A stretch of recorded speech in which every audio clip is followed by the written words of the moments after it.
WRC bisa dikatakan adalah salah satu ajang balap paling keras di dunia. Karena di ajang balap ini, mobil tidak hanya dituntut untuk melaju secepat mungkin, tetapi setiap mobil balap juga harus bertahan melewati permukaan yang berubah-ubah. Yang mana ketika balapan dalam satu stage, pembalap bisa menghadapi aspal kering, lalu beberapa meter kemudian harus berhadapan dengan lumpur, salju atau bahkan jalan tanah yang penuh lubang. Dan di beberapa trek balap rally yang ada di dunia ini, mobil WRC juga harus bisa melompat ketika melewati banks. Dan semua rintangan itu harus bisa dilewati oleh mobil balap WRC tanpa harus ada kendala sedikit pun. Dengan karakter balapan yang sangat ekstrim itulah, selama bertahun-tahun kita akan terbiasa melihat mobil balap rally yang berupa sedan, compact, ataupun yang berbentuk hatchback seperti Subaru Impreza, Mitsubishi Lancer Evolution, Ford Focus, Citroen C4, Volkswagen Polo, sampai Hyundai i20 yang bertarung di lintasan rally. Tapi ternyata sebenarnya selain dari mobil yang berbentuk sedan compact ataupun hatchback, ternyata dunia WRC pernah kedatangan beberapa mobil yang terlihat seperti salah masuk arena balap. Karena dalam sejarahnya, WRC pernah memiliki mobil sport penggerak roda belakang yang pernah ikut serta, sampai dengan mobil dengan desain atap terbuka untuk ikut serta di ajang balapnya. Dan di video kali ini kita akan membahas 4 mobil balap yang bisa dikatakan cukup aneh dan dirasa tidak cocok ketika masuk ke dalam dunia rally. Untuk urutan pertama, ada mobil yang bernama Porsche 911 GT3 RGT. Ketika mendengar nama Porsche, kita akan terbayang kalau mobil ini biasanya akan melaju di sirkuit dengan kecepatan tinggi, karena emang mobil Porsche 911 GT3 didesain untuk bersaing di trek balap khususnya di kelas GT. Tetapi ketika melihat sebuah Porsche 911 GT3 masuk ke trek balap tengah hutan dengan tikungan sempit khas rally, semua itu akan terdengar seperti ide yang sangat aneh dan tidak masuk akal. Tetapi itulah yang dilakukan Porsche 911 melalui kategori RGT. Yang mana kelas RGT memang berbeda dengan kategori WRC utama, di mana kategori ini dibuat untuk mobil GT yang dimodifikasi supaya dapat mengikuti rally. Dan karena hal itu, FIA bahkan memasukkan mobil Porsche 911 ke dalam kompetisi RGT. Sejak era modern, kelas tersebut diresmikan. Yang mana dalam balapan perdananya pada rally Monte Carlo tahun 2014, Porsche 911 GT3 RS generasi 996 yang dikendarai Mark Dwes menjadi salah satu mobil RGT yang tampil di panggung WRC. Dan dalam perjalanannya, mobil ini pernah mencatatkan kemenangan kelas maupun overall di ajang balap rally Eropa termasuk Belgia. Dan kendaraan ini dikenal sebagai ancaman serius buat mobil kelas rally itu yang lebih lincah, terutama saat melaju di trek aspal.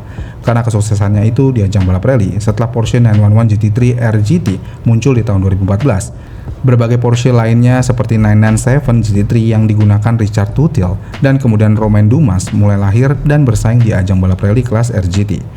Tapi selain dari bentuknya yang sangat tidak cocok untuk balapan rally karena mobil ini bisa dikatakan terlalu eksotis, untuk penggerak rodanya pun Porsche masih mempertahankan penggerak RWD, seperti yang ada di versi jalan rayanya.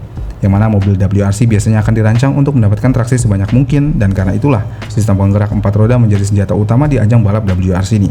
Dan ketika mobil Porsche ini mempertahankan penggerak roda belakangnya untuk di mobil balapnya, ketika memasuki balapan gravel ataupun bersalju, roda belakang otomatis bisa langsung kehilangan traksi dan membuat mobil akan menjadi oversteer ketika berada di belokan.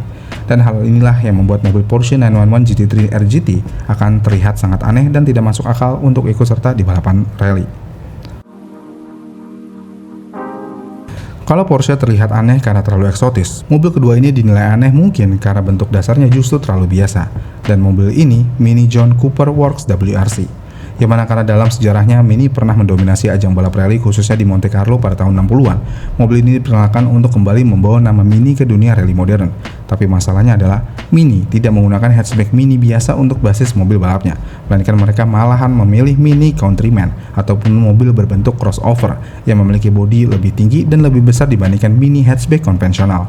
Dan selama persiapannya, proyek ini dikembangkan oleh ProDrive, tim yang sebelumnya terkenal melalui kesuksesan Subaru di WRC. Dan Mini John Cooper Works WRC menggunakan mesin 1,6 liter turbo 4 silinder dengan sistem penggerak 4 roda. Secara teori, alasan mereka memilih Countryman sebenarnya cukup masuk akal, karena ketika proyek Mini WRC dikembangkan, Countryman merupakan Mini pertama yang memiliki sistem penggerak 4 roda dan juga memiliki dimensi yang cukup untuk memenuhi kebutuhan desain mobil WRC. David Richards dari ProDrive bahkan menjelaskan kalau Mini sebelumnya terlalu kecil untuk digunakan sebagai basis, sedangkan Countryman membuat rancangan mobil WRC mereka bisa diwujudkan. Tapi sayangnya ketika mobil seperti ini disejajarkan dengan Citroen DS3 WRC atau Ford Fiesta WRC, perbedaannya tentu aja bisa langsung terlihat. Karena secara visual, bodi yang lebih tinggi membuatnya tampak seperti crossover keluarga yang baru aja keluar dari dealer. Lalu langsung dimasukkan ke dalam bengkel ProDrive dan dipasangin roll cage, suspensi rally, aero kit, dan juga mesin turbo. Yang bahkan karena mobil ini sangat memiliki bentuk sangat kotak, banyak yang mengatakan kalau ini adalah mobil kotak sabun yang sedang berjalan. Tapi walaupun desain dan modelnya banyak yang tidak menyukai, ternyata Mini adalah mobil yang cukup serius untuk ikut serta di ajang balap WRC. Yang mana pada tahun 2011, Mini memulai program WRC-nya dengan kampanye terbatas sebelum direncanakan menjalani program lebih lengkap. Dan Dani Sordo kemudian menjadi salah satu pembalap utama yang membawa Mini meraih beberapa hasil podium. Tapi sayangnya perjalanan Mini di WRC tidak berlangsung panjang karena pada tahun 2012 program tersebut mengalami perubahan besar dan hubungan antara ProDrive dengan dukungan pabrikan tidak berjalan seperti yang diharapkan. Padahal secara potensi mobil ini sebenarnya cukup menjanjikan untuk tetap bersaing di ajang balap WRC ini.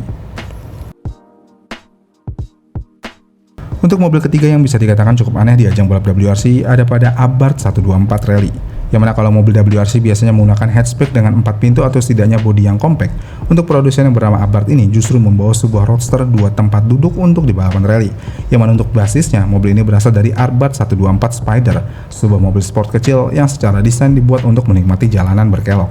Tetapi ketika mobil ini ingin masuk ke ajang balap rally, Abarth melakukan sesuatu yang cukup tidak masuk akal, di mana mobil tersebut diubah menjadi mobil rally kategori RGT. Dan untuk mesinnya, mobil ini menggunakan konfigurasi 4 silinder 1,8 liter turbo dengan tenaga sekitar 300 horsepower yang dipadukan dengan transmisi sekuensial 6 percepatan dan penggerak roda belakang.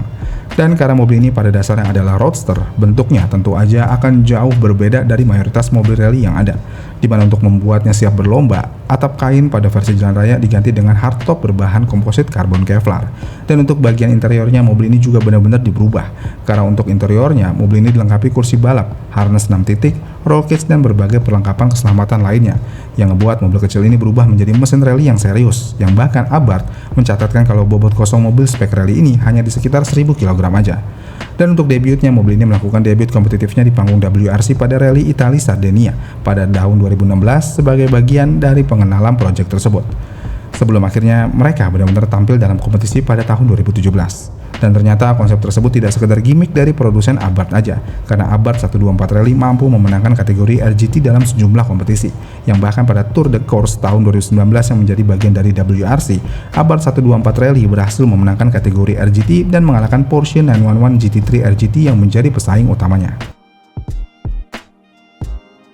Lalu untuk mobil yang terakhir ada Suzuki SX4 WRC. Untuk SX4 sendiri, sebenarnya mobil ini merupakan crossover compact yang dipasarkan sebagai kendaraan serbaguna. Tetapi ketika Suzuki ingin ikut serta di balapan WRC ini, Suzuki memiliki ambisi yang jauh lebih besar terhadap SX4 ini. Yang mana pada tahun 2006, Suzuki mengumumkan rencana untuk membawa SX4 ke WRC. Bahkan Suzuki secara resmi menyebut SX4 sebagai basis dari proyek WRC mereka. Dan dalam proyek ini ternyata mereka tidak main-main, karena untuk mobil prototipe SX4 WRC, mobil ini menggunakan mesin J20 2 liter turbo, dan Suzuki mencatat prototipe tersebut menghasilkan sekitar 320 horsepower dan torsi sekitar 637 Nm. Selain mesin yang bertenaga, mobil ini juga menggunakan sistem penggerak 4 roda, diferensial mekanis di depan dan belakang, diferensial elektronik di tengah, dan juga transmisi sekuensial 5 percepatan. Jadi meskipun tampang mobil balap ini seperti crossover keluarga, di balik bodinya terdapat teknologi yang benar-benar dibuat untuk WRC. Dan inilah yang membuat mobil ini sangat unik, karena Suzuki tidak hanya mengambil mobil keluarga lalu memasang spoiler besar di mobilnya. Karena hasil dari Suzuki SX4 ini bisa dikatakan cukup memuaskan di debutnya pada tahun 2008. Karena pada rally Jepang, mobil ini menempati posisi kelima dan keenam melalui pembalap PG Anderson dan Tony Gendermaster. Lalu pada rally Wales, SX4 kembali menyamai hasil terbaik dengan finish di urutan kelima dan ketujuh. Dan karena posisinya yang cukup mendominasi itu, hal ini menempatkan kedua mobil Suzuki SX4 ini di posisi peraih poin untuk pembalap dan juga pabrikan. Tapi sayangnya karena pada akhir tahun 2008 industri otomotif global terkena dampak krisis ekonomi, Suzuki akhirnya mengambil keputusan untuk menghentikan aktivitas WRC mulai tahun 2009. Dan dalam pengumuman resminya, Suzuki menjelaskan kalau keputusan tersebut berkaitan dengan kontraksi penjualan kendaraan akibat kondisi ekonomi global dan kebutuhan untuk memusatkan sumber daya pada bisnis inti dan juga pengembangan teknologi baru. Pada akhirnya, walaupun keempat mobil ini bisa dikatakan aneh dan juga tidak cocok untuk dunia balap rally, keempat mobil ini sebenarnya sudah membuktikan kalau dunia WRC tidak selalu tentang mobil yang terlihat sempurna untuk menjadi mobil rally. Karena di WRC yang menentukan bukan hanya bentuk mobil, tetapi bagaimana teknologi, pembalap, dan keberanian bekerjasama menghadapi medan yang brutal. Gimana nih menurut kalian? Komen di kolom komentar di bawah ya. Terima kasih sudah menonton dan sampai jumpa di video selanjutnya.